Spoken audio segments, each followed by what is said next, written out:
కెనడాలో దారుణం జరిగింది. ఓ భారతీయుణ్ణి గుర్తు తెలియని దుండగుడు కత్తితో పొడిచి హత్య చేశాడు. ఈ విషయాన్ని భారత ఎంబసీ పోస్ట్ చేసింది. అయితే మృతుడి పేరు ఇతరత్ర వివరాలేవి ఎంబసీ వెల్లడించలేదు. శుక్రవారం మధ్యాహ్నం 3 గంటల ప్రాంతంలో ఈ ఘటన జరిగినట్టు తెలుస్తోంది. నిందితుడిని అరెస్టు చేశామని, హత్యకు గల కారణాలపై దర్యాప్తు చేపట్టామని కెనడా పోలీసులు వెల్లడించారు. కాగా కెనడాలో ఇటీవల కాలంలో హిందూ ఆలయాలు, భారతీయులపై జరుగుతున్న దాడులు ఆందోళనకరంగా మారాయి.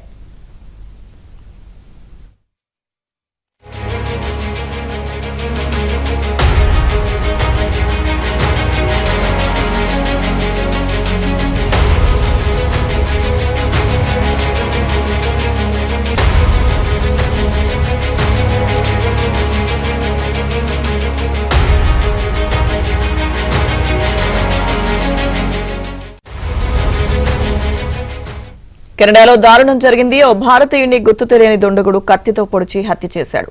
ఈ విషయాన్ని భారత ఎంబసీ పోస్ట్ చేసింది. అయితే మృతుడి పేరు ఇతరత్ర వివరాలేవి ఎంబసీ వెల్లడించలేదు.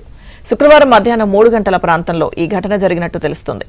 నిందితుడిని అరెస్టు చేశామని, హత్యకు గల కారణాలపై దర్యాప్తు చేపట్టామని కెనడా పోలీసులు వెల్లడించారు. కాగా కెనడాలో ఇటీవల కాలంలో హిందూ ఆలయాలు, భారతీయులపై జరుగుతున్న దాడులు ఆందోళనకరంగా మారాయి.